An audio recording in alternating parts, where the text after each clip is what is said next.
Hi everyone, my name is Rahul. Welcome to MathSphere. আজি আমি class 9 or chapter number 1 ৰ পৰা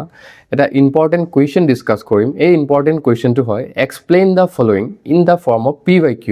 মানে তলৰ দিয়া given তিনটা নম্বৰ কি কৰিব লাগিব p by q ফৰ্মত আমি চেঞ্জ কৰিব লাগিব, ঠিক আছে? এই p by q ফৰ্মত চেঞ্জ কৰাৰ আগতে তোমালোকক মই এটা কথা কৈ দিছো, ঠিক আছে? ইয়াত চোৱা 0.6 বাৰ ইয়াত কোনটো নম্বৰৰ ওপৰত বাৰ আছে কোৱা 6 ৰ ওপৰত বাৰ আছে এটো কাৰণে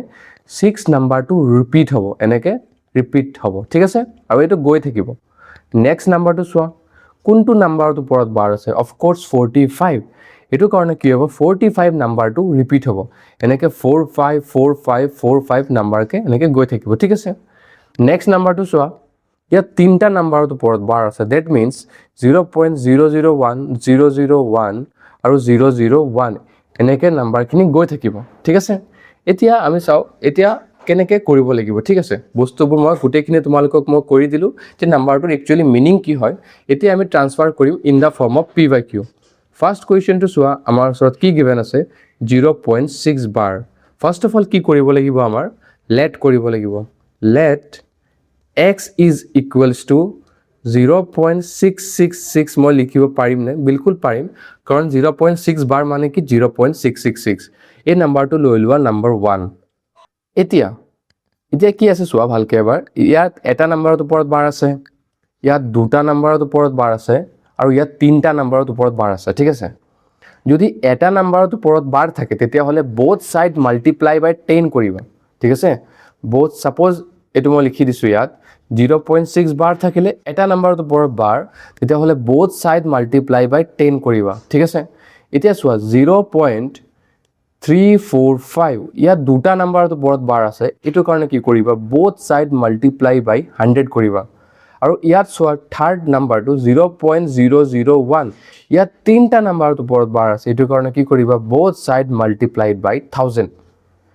এতিয়া আমাৰ সেকেন্ড স্টেপটো কি হ'ব both side multiply by 10 কাৰণ কেলে 10 কৰিম ইয়াত চোৱা এটা নাম্বাৰৰ ওপৰত বাৰ আছে এতিয়া এনেকৈ লিখি দিবা যে both side multiplied by 10 মই শর্টকাটত লিখি দিছো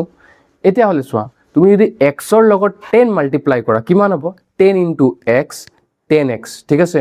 আৰু যেতিয়া 0.666 ৰ লগত 10 মাল্টিপ্লাই কৰিবা তেতিয়া কি হ'ব এই পইণ্টটো ইয়াৰ পৰা ইয়ালে আহি যাব এটা শূন্য দি মাল্টিপ্লাই কৰিলে এটা ঘৰ আগত আহিব দুটা শূন্য দি মাল্টিপ্লাই কৰিলে দুটা ঘৰ আগত আহিব তেতিয়া হলে নাম্বাৰটো কি হৈ যাব 6.666 হ'ব, ঠিক আছে? এটো নাম্বাৰটো লৈ লিবা নাম্বাৰ 2 এতিয়া কি কৰিব লাগিব চোৱা 2 ৰ পৰা 1 টু সাবট্ৰেক্ট কৰিব লাগিব থাৰ্ড স্টেপ আমাৰ এতিয়া হলে ডাঙৰ নাম্বাৰটো লৈ লোৱা 10x 10x is equals to 6.6666 এটো আৰু গৈ থাকিব, ঠিক আছে? কি হ'ব এটো গৈ থাকিব এতিয়া চোৱা আৰু x is equals to কি হ'ব এটো 1 নম্বৰ হয় 2 ৰ পৰা 1 মাইনাস কৰিম কি কৰিব লাগিব 0.6666 আৰু এটা কথা তোমালোকে মন কৰিবা যে পইণ্টৰ তলত পইণ্ট হ'ব লাগিব, ঠিক আছে? পইণ্টৰ তলত পইণ্ট হ'ব লাগিব যেতিয়া তোমালোকে সাবট্ৰেক্ট কৰিবা নহলে আনসাৰটো ভুল হ'ব ইয়া সো x ৰ আগত একো নাই মানে নাম্বাৰ নাই মানে ইয়াত 1 আছে বুলি ধৰিব লাগিব, ঠিক আছে? বাট আমি কেতিয়াও নিলিখো বাট 1 আছে বুলি ধৰিব লাগিব কাৰণ চোৱা ভালকে সাপোজ x এটা ভেৰিয়েবলছ হয় x ৰ আগত একো নাই মানে 1 আছে পাৱাৰ 1 থাকে আৰু তলতো এটা 1 হাইড হৈ থাকে যেটো আমি কেতিয়াও কি হয় লিখা না থাকে, ঠিক আছে? বাট আমি ধৰিব লাগিব তেতিয়া হলে ইয়াত 1 আছে 10 ৰ পৰা 1 মাইনাস কৰিলে কিমান হ'ব 9x আৰু ইয়াত চোৱা 6 ৰ পৰা 0 6 হ'ব পইণ্ট 6 ৰ পৰা 6 0 6 ৰ পৰা 6 0 6 ৰ পৰা 6 0 এই নাম্বাৰবোৰ নহব তেতিয়া হলে কিমান হ'ব আমাৰ ওচৰত চোৱা x is equals to 6/9 6/9 হলে কিমান হ'ব 3 2s are 6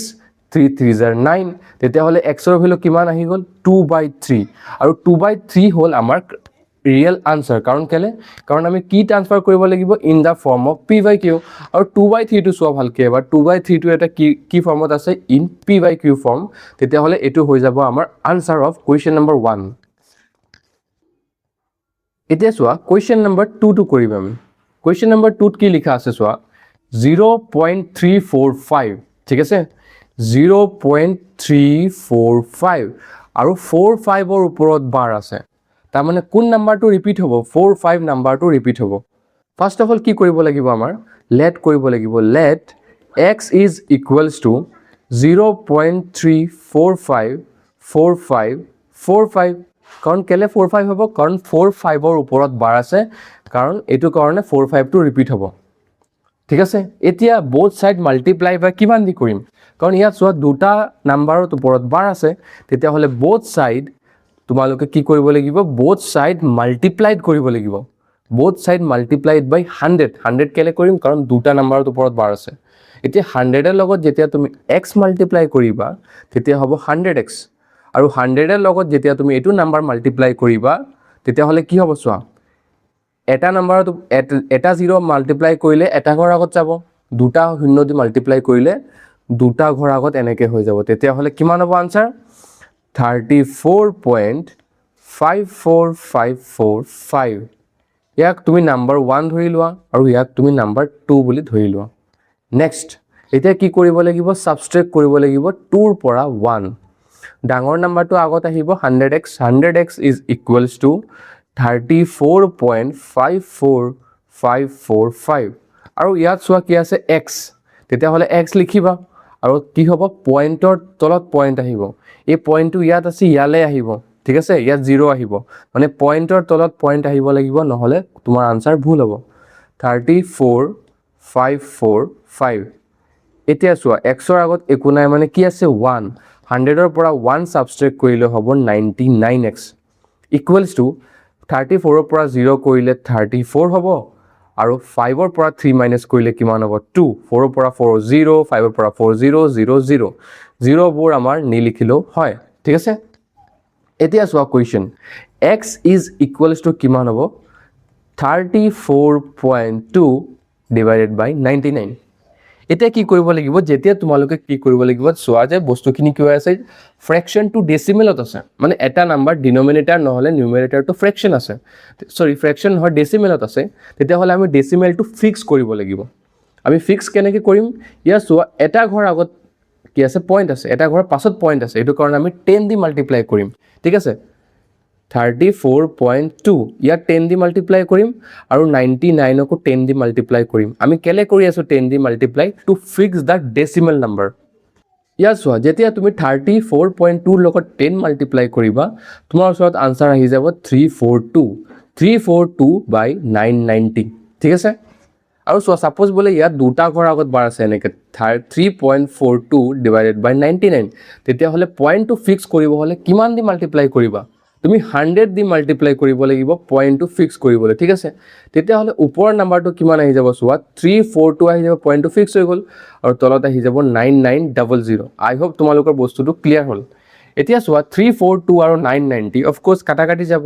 তোমালোকে যেতিয়া কাটাকাটি কৰিবা কেনেকৈ কাটাকাটি কৰিবা মই সাইডত এবাৰ কৰি দিছো 342 divided by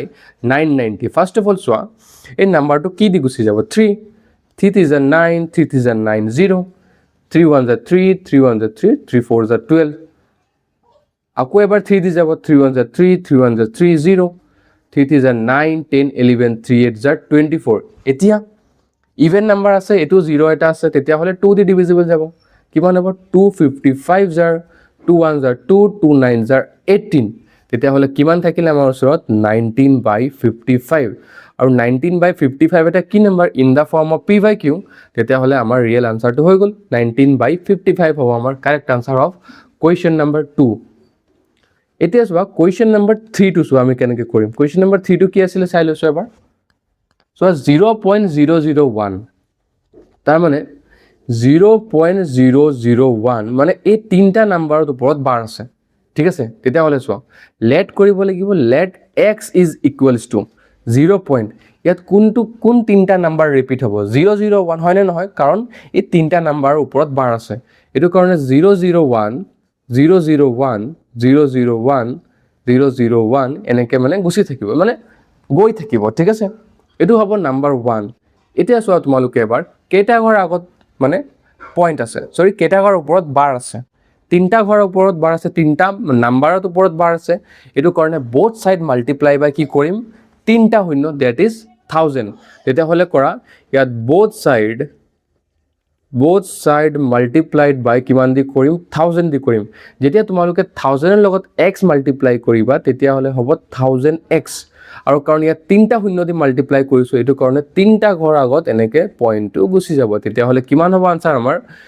001.001 এনেকে গৈ থাকিব তেতিয়া হলে এটো হ'ব নাম্বাৰ 2 ঠিক আছে এতিয়া তোমালোকে সাবট্ৰেক্ট কৰা 2 ৰ পৰা 1 সাবট্ৰেক্ট কৰা তেতিয়া হলে 1000x আহিব আৰু ইপিনে কিমান আহিব 001.001 এতিয়া x টো সাবট্ৰেক্ট কৰি দিয়া x is equals to পইণ্টৰ তলত ডেসিমেলৰ তলত ডেসিমেল আহিব ঠিক আছে তেতিয়া হলে 0.001001001 এতিয়া সাবট্ৰেক্ট কৰি দিয়া 1000 এৰ পৰা 1 সাবট্ৰেক্ট কৰিলে হ'ব 999x আৰু এতিয়া 1 এৰ পৰা 0 মাইনাস কৰিলে 1 ইয়াত তোমালোকে 0 লিখা নিলিখা একো প্ৰবলেম নহব ঠিক আছে নিলিখিলে হ'ব এতিয়া পইণ্টৰ তলত পইণ্ট 0 পৰা 0 0 0 পৰা 0 0 গুটেবোৰ কি হ'ব 0 হ'ব that means কি কৰিব লাগিব আমাৰ এই 0 বোৰ কি কৰিব লাগিব এতিয়া কাট খাই যাব তেতিয়া হলে কি হ'ব x is equals to 999 to কি হৈ আছে x ৰ লগত মাল্টিপ্লাই তেতিয়া সাইড টু চেঞ্জ কৰিলে কি হ'ব আমাৰ ডিভাইড তেতিয়া হলে 1/999 ঠিক আছে এটো হ'ব আমাৰ correct answer of question number 3 কাৰণ এটো কি হৈ গল p/q ফৰ্মুলা আমি চেঞ্জ কৰি দিলো ঠিক আছে